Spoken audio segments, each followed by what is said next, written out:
안녕하세요. 조현승입니다. 인사 소개하셔야죠. 네, 유영욱이라고 합니다. 네, 오늘 저희 인문 채널 쇼에서 정말 모시기 어려운 분을 모셨습니다. 정말 아주 세계적인 피아니스트로 베토벤의 환생이라고 불리우시는 유영욱 교수님을 모셨는데 간단하게 제가 소개를 해드리겠습니다. 조사를 해봤는데 어린 나이에 이제 미국으로 유학을 가셨죠? 예, 네, 몇 살 때 가셨죠? 중학교 때 가셨죠? 예, 예. 그래서 1998년에 스페인 산탄데르 국제 피아노 콩쿠르에서 이제 대상을 받았고 독일 본 베토벤 국제 피아노 콩쿠르에서 1위를 했는데 이때 이제 현지 언론에서 베토벤이 살아있으면 유영욱처럼 피아노를 쳤을 거다. 그러면서 베토벤의 환생이다. 뭐 이런 말까지 아주 극찬을 들었었습니다. 그리고 2009년부터 이제 연대 음대에서 교수를 하고 계시고 정말 이렇게 귀하신 분인데 저희를 위해서 시간을 내주셨습니다. 여러분들 박수 좀 쳐주세요. 오늘 유 교수님을 모시고 제가 음악과 경제라는 토픽을 한번 생각을 해봤습니다. 그래서 현재 음악 시장이 어떻게 구성이 돼 있고 과거에는 어땠고 또 과거의 유명 음악가들은 이제 어떤 식으로 수입을 창출했었는지. 그러니까 예술이라는 거는 사실 돈으로 환산하기 어려운 부분이 많은데 저는 돈밖에 모르는 사람이기 때문에 이걸 어떻게 그들의 수입이 어떻게 됐었는지 한번 이런 것도 한번 그리고 또 그 음악가들의 일화도 한번 좀 살펴보도록 하겠습니다. 사실 예술이라는 걸 이제 예술을 지금 뭐 예술가라고 하는 분들은 이게 뭐 하나의 상품이라고 생각을 잘 안 할 수도 있는데 이제 저희가 경제로 봤을 때는 예술이라는 것도 하나의 상품이거든요. 그리고 상품이 만들어지고 그러니까 예술가들이 그러니까 공급자가 되는 거고요. 또 예술을 즐기는 사람들은 수요자고 또 그것이 서로 이제 예술이 공급되는 과정. 이거는 이제 그 유통이 채널이 되는 거죠. 이제 이런 식으로 돼 있는데 현재 그러니까 음악 공급자라고 하면은 지금 유 교수님 같은 이런 이제 대학교에 계신 네. 연주를 또 하면서도 수입을 창출하고 또 대학교에 계시고 아니면 오케스트라 뭐 그렇죠. 네, 이런 데 많이 또 들어가 있고 근데 그 외에도 뭐 이제 음악을 직접 만드는 건 아니지만 음악 교육 시장에서 동네 뭐 피아노 학원도 있고 아니면 학교도 있고 뭐 굉장히 다양하게 있죠. 네, 그런 그렇죠. 식으로 있고 또 대중음악 같은 경우는 프리랜서들도 많은 거죠. 사실은 그게 오히려 더 많죠. 대중음악은. 사실 클래식 음악도 다 프리랜서라고 봐야죠. 연주자들은. 그렇죠. 예. 그래서 그 연주를 불러주는 건 고마운데 네. 그 상황은 상당히 불안해요. 그래서 대부분들 이제 뭔가 교수가 될 수 있으면은 일단은 하나 저걸 두고 싶다 이런 생각들 많이 하죠. 그럼 일반적으로 이제 그래도 뭐 이렇게 지명도가 있는 사람들, 뭐 유 교수님 같은 경우는 그런 연주회도 많이 하고 또 하게 되면 또 굉장히 많은 사람들이 몰려오죠. 또 음원 다운로드도 되고 유튜브에서도 아마 여러분 유영욱이라는 이름을 치면은 굉장히 많이 나올 겁니다. 뭐 그렇다고 해서 수익을 얻는 건 아닌데. 네, 수익을 얻는 건 아니죠. 근데 그러면은 지금 현재 그 음악에 종사하는 그 음악을 공급하는 사람들이죠. 이런 사람들은 수입 구조가 대충 어떻게 볼 수 있을까요? 이게 예전에 우리가 알고 있는 유명한 작곡가들 뭐 바하, 핸델, 뭐 베토벤, 모차르트 이런 사람들 있을 때 그때는 지금하고는 많이 달랐을 것 같아요. 네, 그래서 중세부터 이제 음악이 쭉 변화되는데.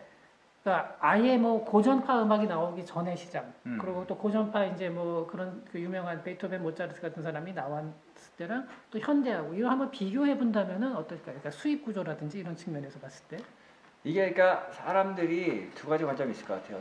뭔가 되게 못 살지 않았을까 이런 사람도 있고 생각보다 되게 잘 살지 않았을까. 근데 제가 보기에는 이게 양쪽이 다 있고 은근히 유명도랑 또 달라요 이게.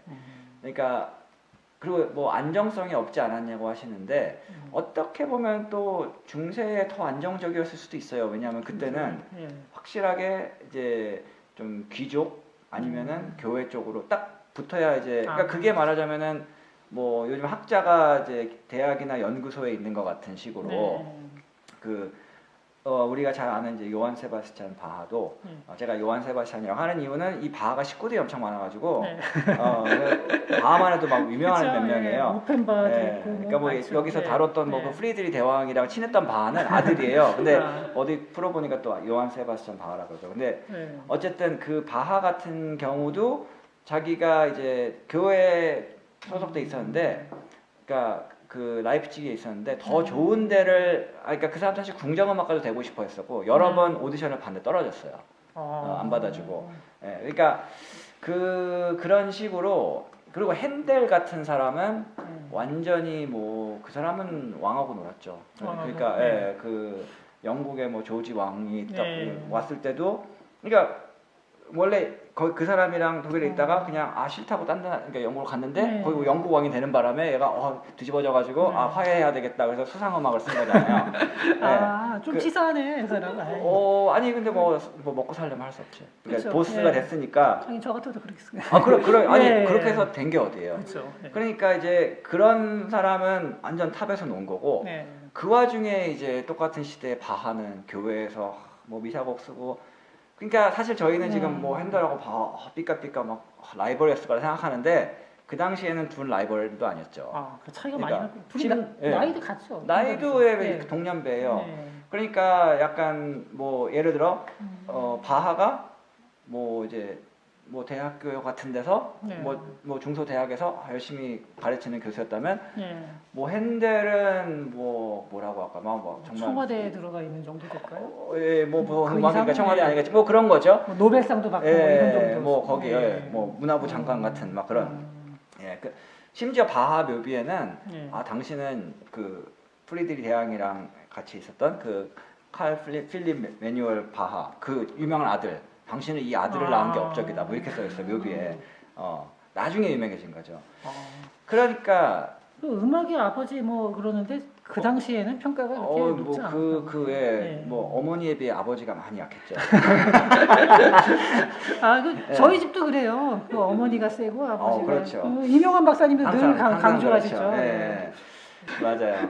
그러니까 이게 이제 경제로 봐도 이제 뭔가 중세 때는 이제 계획 경제 이렇게 그렇죠. 이게 뭔가 그 사람 귀족들이 주도하다가 이제 좀 여러 가지 자유 경제가 이제 시장이 열리면서 달라지는데 그런 상황에서 이제 고전 시대가 시작이 되는 거죠. 사실 거기는 그 시대가 정말 유명한 사람들이 많은 거예요. 그렇죠. 고전파 음악들이. 거기 뭐 이제 모차르트나 베토벤이나 이런 사람. 사실 바하도 조금 애매한 시기고 거기 들어가기 시작하는 다 겹치거든요. 그러니까 모차르트도 마리 앙뚜아네트 앞에서도 연주했었고 그 뭐 베토벤도 루돌프 대공하고 이렇게 친밀해가지고 그 지원금도 받고 그렇게 했지만 또 이게 그러니까 그 당시에 이제 오페라 같은 것들이 이제 중산층들이 많이 생기면서 이제 막 그러니까 오페라를 옛날에 보러 가는 게 요즘 영화관 가는 거였더라고요. 그러니까 오페라를 일주일마다 새 오페라가 막 발표되고 그런 식이니까 이제 모차르트가 사실 오페라로 먹고 살았어요. 그러니까 사람들이 착각하는 게 모차르트 뭐 피아노 협주곡도 많이 듣고 뭐 악기곡을 많이 듣는데 만약에 모차르트를 길거리에서 만나서 당신 직업이 뭐였냐 물었으면 나 오페라 작곡가다 이랬을 거라는 거예요. 피아노나 다른 악기 작품들은 약간 뭐 취미라고 하긴 뭐하고 좀 그냥 사이드로 그러니까 상업적으로는 성공하기 어려운 분야. 그쪽은 약간 뭐라 그럴까 이게 출판 쪽 수입. 그러니까 이제 합시 코드 같은 게 보편화되고 하면서 이제 중산층들이 잘 살기 시작하니까 그 사람들이 집에서 음악회도 하고 싶고 막 이렇게 나 피아노도 치고 그러니까 그때는 뭐 레코딩이 없잖아요. 그러니까 자기가 치지 않으면 없으니까 그런 악보를 사가지고 연습해서 치는 거예요. 그럼 선생님 불러가지고 이렇게 그러면은 그런 용 악보들. 그래서 여담이지만 하이든이 소나타를 많이 썼는데 저도 옛날에 이상했던 게 뭐냐면 하이든 소나타 보면은 너무 쉬운 것들이 있어요. 그러니까 막 초보자들이 칠 만한 것들이 있고 어떤 건 되게 어렵고 나중에 보니까 이제 악보를 출판할 때 앞에는 되게 쉬운 걸 놓고 점점 그래서 맨 마지막 곡 정도가 자기가 쓰고 싶은 곡인 거야. 왜냐면 앞에 어려운 곡은 하면 안 사니까. 왜냐면 본인이 쳐야 되는 거니까. 그럼 근데 영화에서 보면은 그때 이제 저도 아마데우스라는 영화가 워낙 유명하니까 그걸 봤는데 의외로 살리에리는 궁정음악가로서 잘 살았고 모차르트는 상당히 생활고를 겪었던 걸로 나오거든요. 그러니까 모차르트가 뭐 이게 뭐 대추기경 앞에서도 하고 이게 뭔가 고용이 될 뻔도 했는데 좀 그 사람이 성격 별난 걸로 나오잖아요. 그렇죠. 그러니까 안 맞는 거죠. 그런 식으로. 그리고 또 이랬다 그러더라고요. 모차르트가 처음에 나왔을 때 엄청나게 인기가 있었대요. 그러니까 너무 음악이 신선하고 세련되고 하니까 이게 이제 어떤 학자가 발견한 건데 연주가 정말 많아가지고 확 이러다가 어느 순간 확 끊어져요. 그래서 왜 그랬을까? 좀 식상한 것 같아 사람들이 너무 모차르트만 들으니까 이게 유행이 확 얘가 그러니까 조금 자기가 마케팅도 하고 예. 조금 페이스 조절을 했어야 되는데 이 예. 사람도 모차르트도 그냥 확 질러버리는 성격이니까 들어올 때 다 받아. 음. 그러니까 사람들이 아 모차르트 또 들어? 막 이런 얘기 했으니까 네. 한꺼번에 거기다가 이제 인맥 관리도 잘하는 사람이 아니고 확실히 그런 불안정성이 어떻게 보면 지금 대중음악도 약간 그런데 그렇죠. 이제 지금은 근데 그렇죠. 그래도 저작권 수입이 있으니까 그 이후에도 계속 돈을 예. 벌 수가 있는데 그 당시엔 또 그런 것도 없었고 그런 거가 이제 예, 형성이 되는 시기인데 사실 그러니까 베토벤 같은 사람이 은근 잘했어요. 뭐 이렇게 그런 그 사람이 은근 돈을 모았던 것 같아요. 그러니까 언뜻 생각하면 되게 못 살았을 것 같은데 느낌은 그런데 느낌은 그렇죠. 예, 예, 귀도 뭔가 예, 먹고 막 이래서. 머리도 잘 안 감을 예. 것 같고 막 예. 근데 그 사람이 이 출판업 같은 거에서 은근히 그러니까 이제 자기가 자기 관리를 잘해가지고 아 그리고 또 이제 재밌는 거 하나가 뭐냐면 쇼팽 같은 사람의 작품을 네. 보면 제가 항상 이상하게 생각했던 게 여기 판이랑 저기 판이랑 뭐 노트가 조금씩 달라요. 근데 그렇다고 뭐 확 다른 것도 아니고 찌질하게 달라요, 되게. 뭐 이렇게 여기 뭐 하나 이거 뭐예요 이렇게 썼지? 뭐 그렇다고 대단한 것도 아닌데 보니까 그때는 그 저작권이 없잖아요.